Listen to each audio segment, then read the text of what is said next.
안녕하세요, 여러분. 오늘 들려드릴 이야기는 정말 속이 시원한 사이다 스토리입니다. 40년간 혼자서 아들을 키우고 평생을 희생하며 살아온 한 시어머니가 며느리에게 당한 모욕을 어떻게 통쾌하게 복수했는지 그 전말을 자세히 들려드리겠습니다. 이 이야기의 주인공은 김은숙 씨 65세입니다. 남편을 일찍 여의고 홀로 아들을 키우며 평생을 희생으로만 살아온 분이죠. 하지만 그녀에게는 누구도 몰랐던 비밀 카드가 하나 있었습니다. 그것이 무엇인지 지금부터 차근차근 들려드릴게요. 그럼 지금부터 김은숙 씨의 놀라운 역전 스토리를 시작해 보겠습니다. 25년 전 은숙 씨는 남편을 갑작스러운 교통사고로 잃었습니다. 당시 아들 지훈이는 고등학생이었죠. 한순간에 하늘이 무너지는 것 같았지만 은숙 씨는 눈물을 삼키며 일어섰습니다. 아들을 대학까지 보내야 한다는 일념 하나만으로 버텨냈죠. 남편이 남긴 건 별로 없었습니다. 작은 집 하나와 약간의 보험금, 그리고 언젠가는 대박날 거야라며 어디선가 사온 땅 한 떼기뿐이었어요. 그 땅은 당시만 해도 정말 아무것도 없는 허벌판이었습니다. 은숙 씨는 새벽 4시부터 밤 10시까지 일했습니다. 하나로마트 계산원, 아파트 청소, 식당 설거지까지 안 해본 일이 없었어요. 손가락 마디마디가 부르트고 허리가 끊어질 것 같아도 참았습니다. 아들만 보면서 말이죠. 지훈아, 엄마는 괜찮으니까 너는 공부만 열심히 해라. 매일 밤 파스를 붙이며 하루하루를 버텼습니다.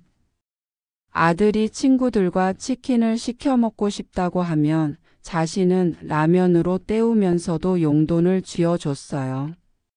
그렇게 지훈이는 무사히 대학을 졸업하고 직장도 구했습니다. 중견기업 과장으로 승진까지 한 아들을 보며 은숙 씨는 뿌듯했어요. 내가 이 고생을 안 했으면 우리 아들이 어떻게 이렇게 잘 됐을까 하면서요. 그런데 문제는 며느리였습니다. 지훈이가 데려온 여자친구 이서현은 첫 만남부터 좀 달랐어요. 인사를 해도 건성으로 고개만 까딱하고 은숙 씨가 정성스럽게 준비한 음식을 보며 어머니, 저는 글루텐 프리 식단만 해요라고 말하더군요. 결혼 준비 과정에서도 그랬습니다. 어머니, 요즘은 전통적인 결혼식은 안 해요. 모던하게 해야죠. 하면서 은숙 씨의 의견은 전혀 묻지 않았어요. 하지만 가장 충격적이었던 건 신혼집 마련 과정이었습니다. 지훈이가 와서 말하더군요.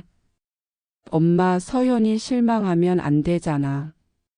강남 쪽 전세 좀 알아봐 줄래?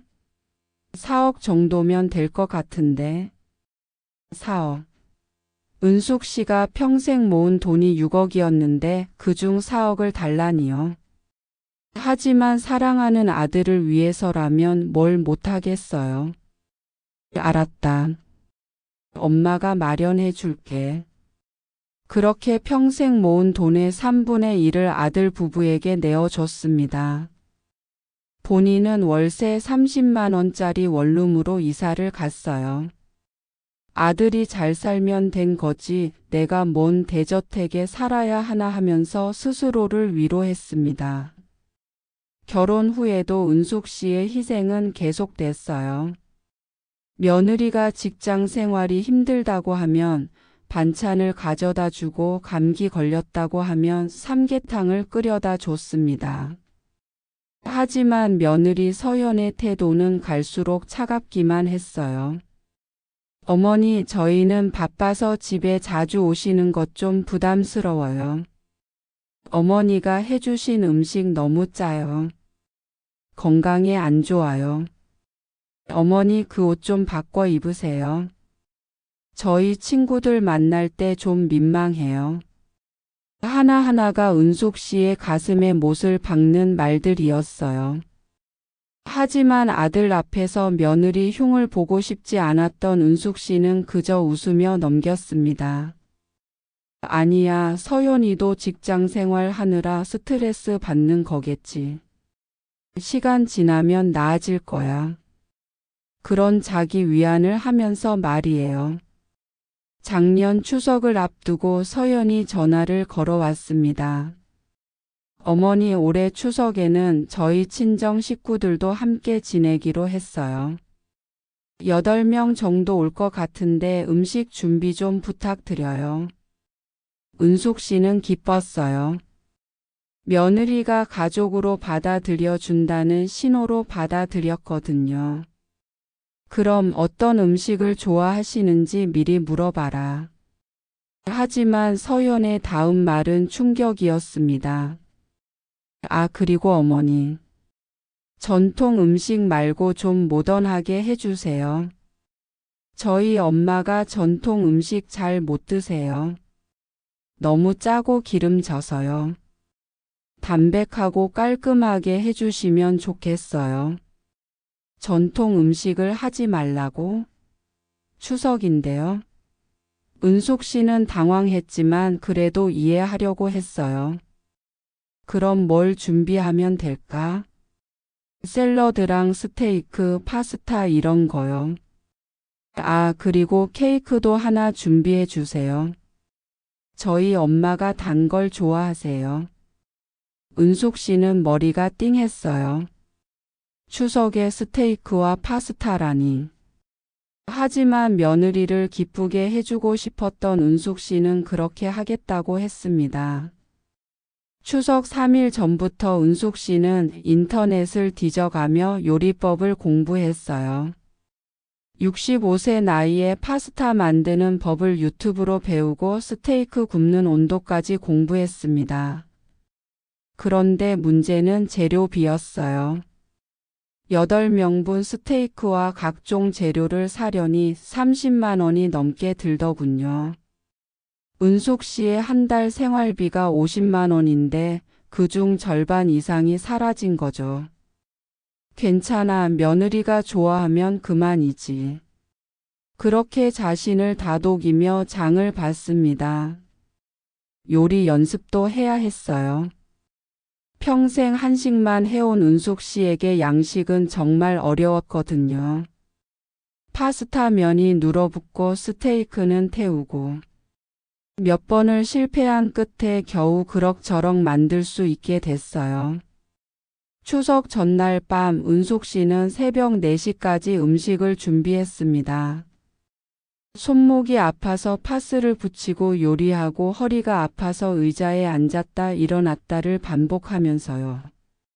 그런데 그 과정에서 받은 건 며느리의 독촉 전화뿐이었어요. 어머니, 준비 잘 되고 있어요? 저희 엄마가 맛에 까다로우셔서 걱정이에요. 어머니, 케이크는 꼭 초콜릿으로 해주세요. 딸기는 시어서 안 좋아하세요. 하나하나가 채찍질 같았어요. 하지만 은숙 씨는 며느리를 실망시키고 싶지 않아서 모든 걸 다 맞춰줬습니다. 추석 당일 아침 은숙 씨는 새벽 5시에 일어나 마지막 준비를 했어요. 집 청소를 하고 음식을 다시 한번 점검하고 테이블 세팅까지 완벽하게 했습니다. 오후 2시쯤 서연의 친정 식구들이 도착했어요. 부모님, 서연의 언니 부부, 조카 둘까지 정말 8명이었습니다. 그런데 첫 인상부터 좀 이상했어요. 은숙 씨가 정중하게 인사를 드렸는데 서연의 어머니는 대충 고개만 끄덕하고는 집 안을 둘러보더군요. 여기가 지훈이네 집이에요? 생각보다 작네요. 첫 마디가 이거였어요. 은숙 씨는 당황스러웠지만 웃으며 넘겼습니다. 들어오세요. 음식 준비해 놨어요. 테이블에 앉아서도 서현의 친정 식구들의 태도는 그랬어요. 마치 레스토랑에 온 손님 같았다고 할까요? 이제 그 운명적인 순간이 왔습니다. 은숙 씨가 정성스럽게 준비한 음식들을 하나씩 내왔어요. 스테이크, 파스타, 샐러드, 그리고 추석이니까 조금이라도 전통의 맛을 느껴보라고 준비한 나물 몇 가지까지요. 서연의 어머니가 포크로 스테이크를 잘라서 맛을 보더니 얼굴을 찡그렸어요. 이게 뭐예요? 고기가 너무 질기잖아요. 은숙 씨의 얼굴이 빨갛게 달아올랐어요. 미디엄 레어로 하려고 정말 신경 써서 구웠는데. 죄송해요. 제가 양식을 잘 몰라서. 그때 서연이 파스타를 한 입 먹어보고는 냉정하게 말했어요. 이것도 너무 싱거워요. 어머니 요리를 이렇게 하시면 어떡해요? 그리고는 나물 반찬을 집어서 맛을 보더니 정말 충격적인 말을 했습니다. 이게 뭐예요? 나물도 싱겁고 전도 맛없고. 저희는 이렇게 못 먹어요. 건강에도 안 좋고요. 그 순간 식탁에 있던 모든 사람들이 은숙 씨를 바라봤어요.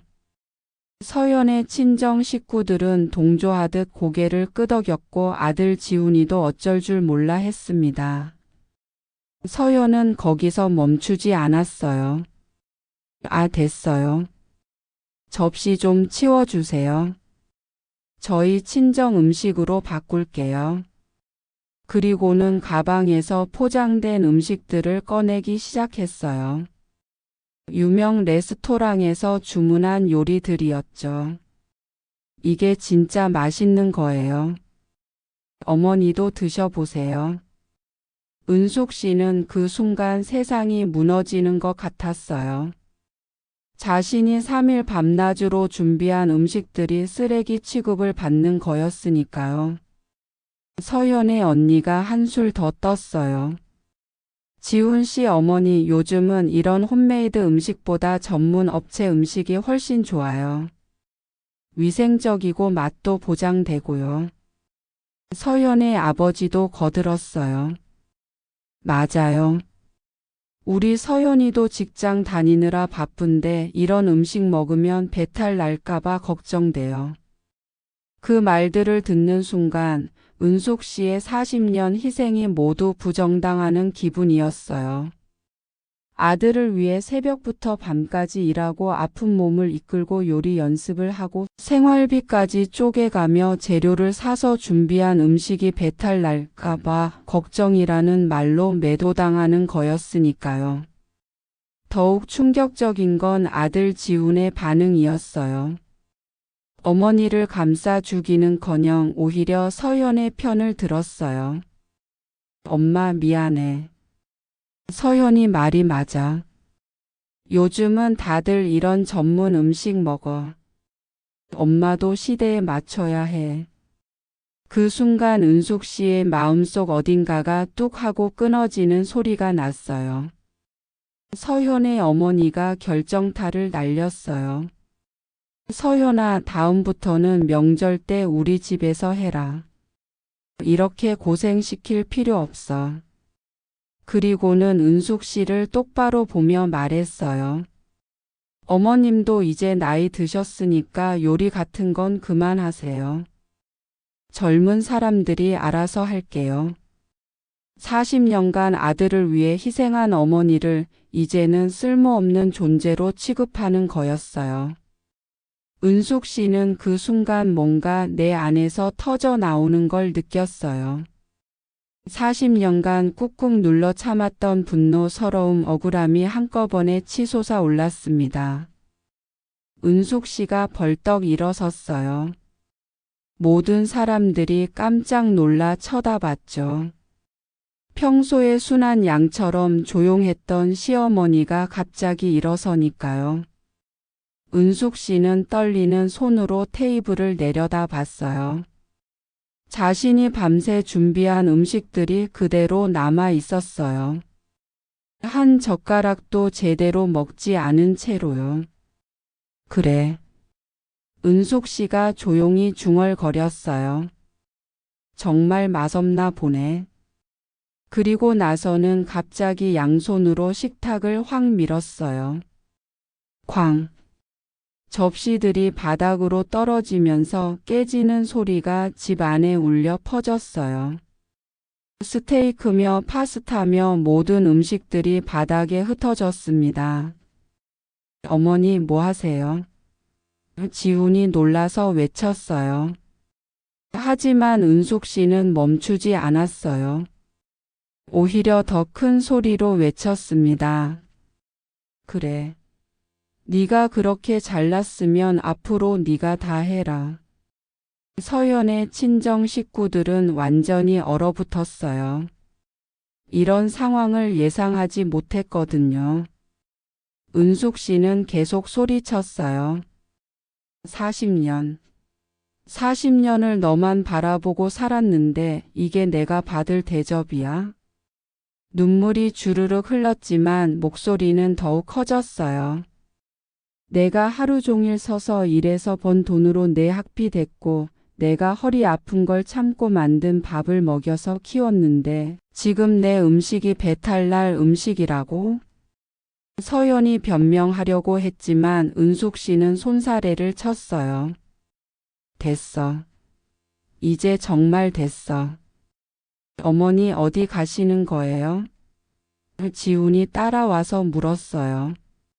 나는 이제 너희 집 가정부가 아니야. 알아서들 해. 그 말을 남기고 은숙 씨는 집을 나섰어요.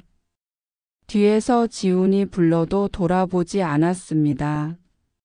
그날 밤 은숙 씨는 월세방에서 혼자 울었어요. 40년 인생이 허무하게 느껴졌어요.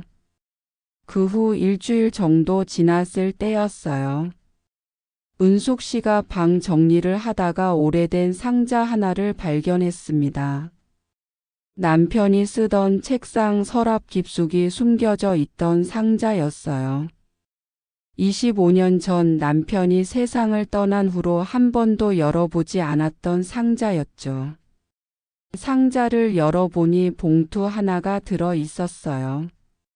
봉투 겉면에는 남편의 친필로 여보에게라고 쓰여 있었습니다.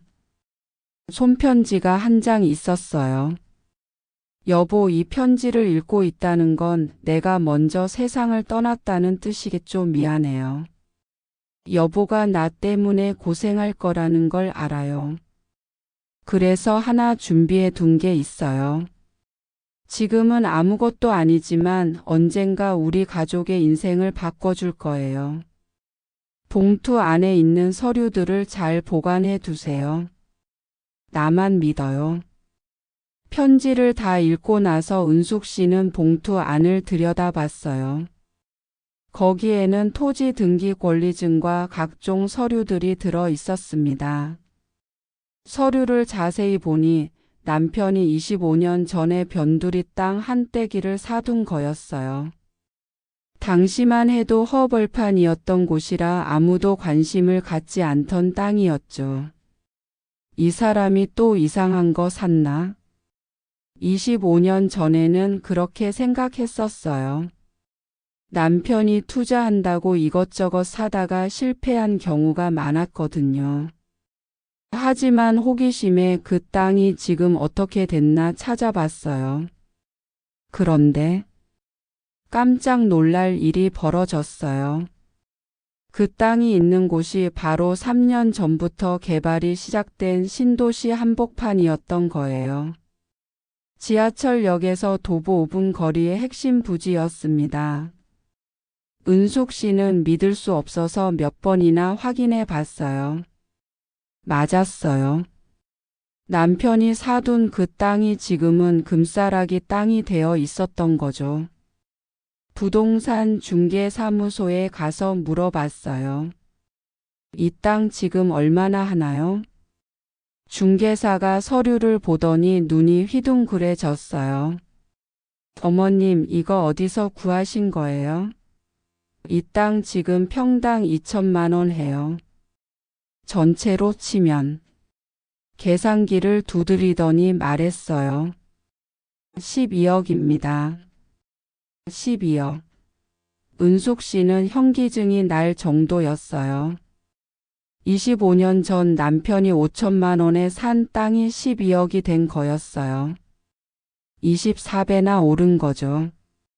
정말 팔 생각이 있으시면 지금 당장 계약서 쓸 수 있어요. 이런 입지 땅은 구하기 힘들거든요. 은숙 씨는 떨리는 손으로 서류를 만져봤어요. 남편의 마지막 선물이었던 거죠. 아직 생각해 볼게요. 집에 돌아온 은숙 씨는 하루 종일 멍하니 앉아 있었어요. 갑자기 부자가 된 기분이었거든요. 그런데 더 중요한 건 마음가짐의 변화였어요. 이제 아무에게도 구걸하지 않아도 된다는 자유로움, 누구 눈치도 보지 않아도 된다는 해방감이 밀려왔어요. 그날 밤 은숙 씨는 남편의 사진을 보며 말했어요. 여보 고마워. 정말 고마워. 당신이 내 인생을 바꿔줬네. 이제 은숙 씨에게는 선택권이 생겼어요. 12억이라는 돈이 있으니 아무에게도 굽실거릴 필요가 없어진 거죠. 먼저 은숙 씨는 냉정하게 계산해 봤어요. 아들 부부에게 빌려준 4억, 그동안 해준 온갖 뒷바라지, 그리고 받은 모욕들까지. 이제 정산할 때가 됐네. 은숙 씨는 며칠 동안 신중하게 계획을 세웠어요. 단순히 화풀이를 하는 게 아니라 정말 제대로 된 교훈을 주고 싶었거든요. 우선 변호사 사무실에 상담을 받으러 갔어요. 선생님, 자식에게 빌려준 돈을 법적으로 돌려받을 수 있나요? 물론입니다. 다만 증빙 자료가 있어야 하는데. 은숙 씨는 준비해온 서류들을 꺼냈어요. 은행 이체 내역, 전세 계약서, 보증인 서류까지 모든 게 다 있었어요. 어머님께서 정말 꼼꼼하시네요. 이 정도면 충분히 승소 가능합니다. 두 번째로는 부동산 일부를 현금화하기로 했어요. 12억 중 4억 어치만 팔았어요. 당장 필요한 현금을 확보하기 위해서였죠. 이제 누구한테도 도움 구걸 안 해도 되겠네. 세 번째로는 새로운 주거지를 알아봤어요. 월세방은 이제 안녕이었죠. 신도시 한복판에 깔끔한 아파트를 계약했어요. 모든 준비가 끝나고 은숙 씨는 마지막으로 남편의 사진에게 말했어요. 여보, 이제 시작이야. 우리 아들한테 제대로 된 교육을 시켜줄 때가 됐어. 일주일 후 아들 부부에게 내용 증명이 날아갔어요. 전세 자금으로 대여한 금 4억 원을 60일 이내에 전액 반환하시기 바랍니다. 이에 응하지 않을 경우 법적 조치를 취하겠습니다. 지훈이 급하게 전화를 걸어왔어요.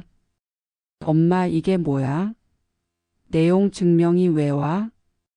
딱 봐도 알겠네. 빌려준 돈 받으려고 하는 거야. 엄마 미쳤어? 가족끼리 이러는 거야? 은숙 씨의 목소리는 차분했어요. 가족이면 가족답게 대접해야지. 너희가 나를 가족으로 대접했나? 엄마, 그때는 서현이가. 변명하지 마.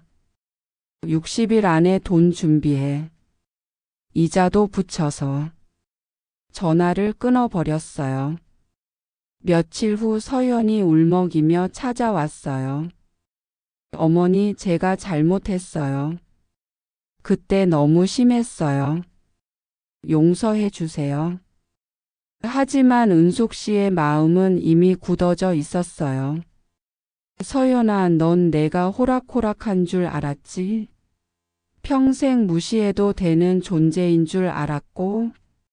아니에요, 어머니. 정말 죄송해요. 됐어. 말로 하는 사과는 이제 안 통해. 행동으로 보여. 그럼 어떻게 하면 되죠? 은숙 씨가 냉정하게 말했어요. 돈부터 갚아. 그 다음에 생각해 볼게. 서연이 더 빌어도 은숙 씨는 단호했어요. 60일이 지났지만 아들 부부는 돈을 갚지 못했어요. 4억이라는 돈을 어떻게 마련하겠어요? 은숙 씨는 약속대로 소송을 진행했어요. 그리고 승소했습니다. 법원에서 강제 집행 명령이 떨어졌어요. 아들 부부가 살던 전셋집이 경매에 넘어간 거죠. 지훈이 마지막으로 찾아와서 무릎을 꿇었어요. 엄마, 제발. 우리가 길바닥에 나앉게 생겼어. 하지만 은숙 씨는 흔들리지 않았어요. 그때 내 마음이 그랬어. 40년 희생이 한순간에 무시당할 때 내 마음이 바로 그랬다고. 엄마, 정말 죄송해요. 다시는 그러지 않을게요. 늦었어. 이미 기회는 줬어. 결국 아들 부부는 전셋집에서 나와야 했어요. 하지만 그게 끝이 아니었어요. 은숙 씨는 새로 집을 샀어요. 신도시 한복판, 남편이 남겨준 땅 바로 옆에 있는 아파트였습니다. 40평짜리 넓은 집이었어요. 평생 월세방에서 살던 은숙 씨에게는 꿈 같은 집이었죠. 그리고 마트 계산원 일도 그만뒀어요. 사장님, 그동안 감사했어요. 이제 제가 새로운 인생을 시작해야 해서요. 사장이 놀랐어요. 10년 넘게 성실하게 일하던 은숙 씨가 갑자기 그만둔다니요. 은숙 씨, 무슨 일 있어요? 월급을 더 올려드릴게요. 아니에요. 이제 일할 필요가 없어졌어요. 새 집으로 이사 온 첫날 은숙 씨는 넓은 거실에 앉아서 커피를 마셨어요. 40년 만에 처음으로 누구 눈치도 보지 않고 여유롭게 마시는 커피였습니다. 그때 문득 남편 생각이 났어요. 여보, 당신이 맞았네. 그 땅이 정말 우리 인생을 바꿔줬어. 남편의 사진을 새 집 가장 좋은 자리에 놓았어요. 며칠 후부터 은숙 씨는 하고 싶었던 일들을 하나씩 시작했어요. 먼저 여행을 갔어요. 평생 가보고 싶었던 제주도로 말이에요. 3박 4일 동안 혼자서 제주도를 돌아다녔어요. 바다를 보고 맛있는 것도 먹고 예쁜 카페에서 책도 읽었습니다. 이렇게 자유로운 기분이 이런 거구나. 다음에는 요리 수업을 들었어요. 이번에는 자신을 위한 요리였어요. 프랑스 요리, 이탈리아 요리, 일본 요리까지. 하고 싶었던 모든 요리를 배웠습니다. 65살에 뭔 요리 수업이냐고 할 수도 있겠지만 나는 이제 내가 하고 싶은 걸 할 거야. 또 취미 생활도 시작했어요.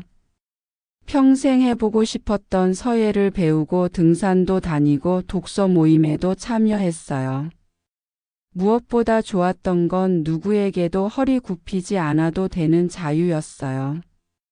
더 이상 누구 눈치 볼 필요도 없고 무시당할 일도 없었으니까요.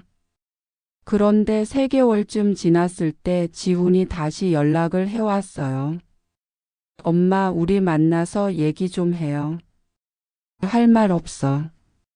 엄마, 제발. 한 번만. 결국 은숙 씨는 만나기로 했어요.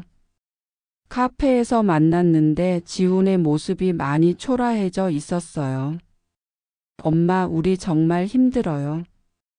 서연이도 스트레스로 병원 다니고 있어요. 그래서 다시 가족이 될 수는 없을까요? 은숙 씨가 웃었어요. 비웃음이 아니라 정말 씁쓸한 웃음이었어요. 지훈아, 가족은 혈연 관계만으로 되는 게 아니야. 서로 존중하고 사랑할 때 가족이 되는 거지. 엄마, 넌 나를 가족으로 대접한 적이 있나?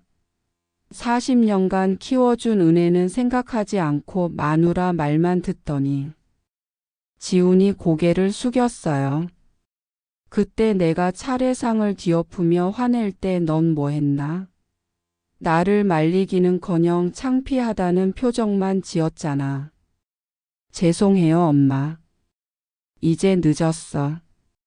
나도 내 인생 살 거야. 그로부터 1년이 지났어요. 은숙 씨는 완전히 새로운 사람이 되어 있었어요. 여행도 많이 다니고 새로운 취미도 생기고 무엇보다 자존감을 되찾았어요. 그런데 그때 놀라운 소식을 들었어요. 남편이 남겨준 땅에서 지하철 연장선 공사가 시작된다는 거였어요. 그럼 땅값이 또 오를 수밖에 없었죠. 부동산 중개사가 전화를 걸어왔어요. 어머님, 지금 그 땅 팔 생각 있으세요? 지하철역 바로 앞이 될 예정이라 20억도 가능할 것 같은데요. 20억. 처음 12억에서 8억이 더 오른 거였어요. 하지만 은숙 씨는 팔지 않기로 했어요. 아니요. 그 땅은 우리 남편이 남겨준 거라 함부로 팔 수 없어요. 대신 그 땅에 작은 카페를 열기로 했어요. 은숙이네 사랑방이라는 이름으로요. 동네 어르신들이 편하게 와서 차 마시고 이야기할 수 있는 공간으로 만들었어요. 혼자 사는 분들이 외로워하지 않도록 말이에요. 카페를 열고 나니 동네에서 유명해졌어요. 따뜻한 마음씨를 가진 사장님이 있는 카페라고요. 그런데 어느 날 카페에 예상하지 못한 손님이 찾아왔어요. 서현이었어요. 1년 만에 본 며느리는 많이 초라해져 있었어요. 살도 빠지고 얼굴도 어두워져 있었죠. 어머니. 서연이 조심스럽게 말을 꺼냈어요. 정말 죄송해요. 제가 너무 못됐어요. 은숙 씨는 차를 한 잔 내어줬어요. 앉아. 어머니, 저 이혼했어요. 그래? 지훈 오빠가 저한테 화풀이만 하더라고요. 어머니한테 못된 짓 한 것도 다 제 탓이라면서. 은숙 씨는 별로 놀라지 않았어요. 예상했던 일이었거든요. 그래서 왔어? 동정 받으러? 아니에요. 진심으로 사과하러 왔어요.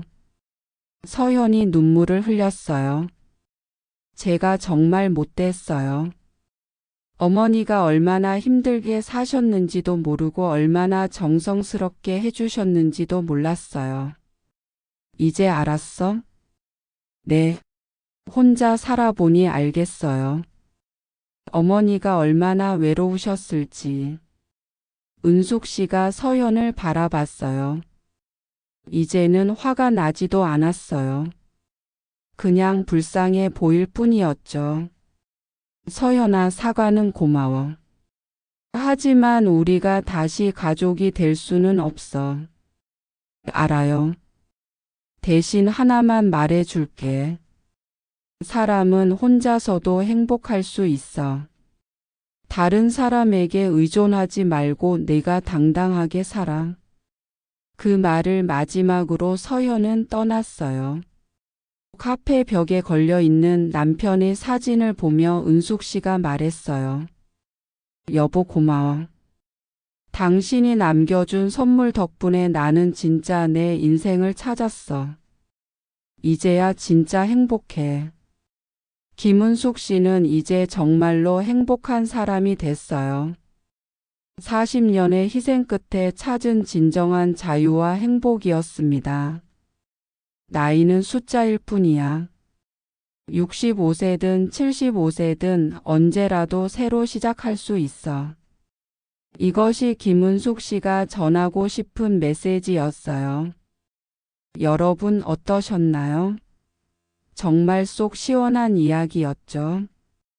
김은숙 씨의 이야기에서 우리가 배울 수 있는 건 참 많은 것 같아요. 첫째, 아무리 가족이라도 서로 존중해야 한다는 것. 둘째, 희생만 한다고 해서 사랑받는 건 아니라는 것. 셋째, 언제라도 새로운 시작이 가능하다는 것. 무엇보다 자신을 소중히 여기고 당당하게 사는 것이 얼마나 중요한지 보여준 이야기였어요. 여러분들도 만약 비슷한 상황에 계시다면 김은숙 씨처럼 용기를 내보세요. 나이는 정말 숫자일 뿐이에요. 오늘 이야기가 여러분에게 작은 용기라도 되었으면 좋겠습니다. 구독과 좋아요 그리고 여러분의 소중한 댓글 부탁드려요. 다음에도 더 재미있는 사연으로 찾아뵐게요. 감사합니다.